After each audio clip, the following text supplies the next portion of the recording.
مساء الخير. غيوم كثيفة متواصلة ببعض المناطق شمال البلاد، ودرجات الحرارة سترتفع غدا بالمناطق الداخلية للمملكة. وغدا صباحا أمطار وزخات متوقعة بطنجة، اللوكوس والريف الغربي، وضباب سيهم السهول الشمالية والوسطى وشمال الأقاليم الجنوبية، وأجواء ستكون غائمة بالسايس والأطلس وكذلك بالشمال الغربي وبالريف، وستكون الأجواء صافية بباقي الجهات. غدا بعد الزوال ستنزل أمطار متفرقة على كل من طنجة، اللوكوس والريف الغربي، وبعد القطرات مطرية محتملة بالأطلس المتوسط، وسماء ستكون قليلة السحب إلى مشمسة بباقي أرجاء المملكة، وستوب رياح نسبيا قوية على الهضاب العليا الشرقية.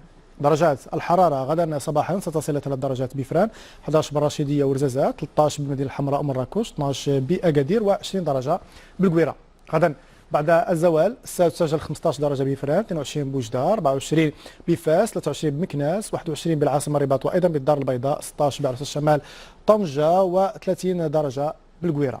ماذا عن طقس الأيام المقبلة؟ الأربعاء ستشكل غيوم كثيفة ستكون مصدر قطرات مطرية وأمطار ضعيفة بأقصى الشمال الغربي للبلاد. ويوم الخميس قطرات مطرية ستهم أقصى شمال المملكة والأطلس، وسيظهر ضباب جوار السواحل الوسطى.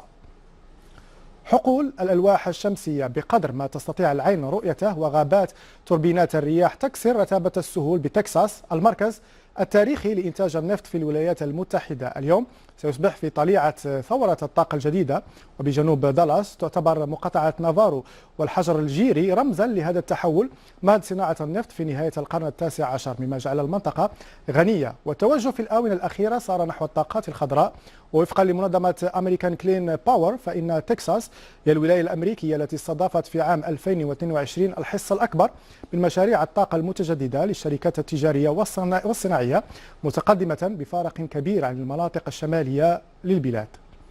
وبهذا نصل إلى ختام نشرة طقس. دمتم في حفظ الله ورعايته.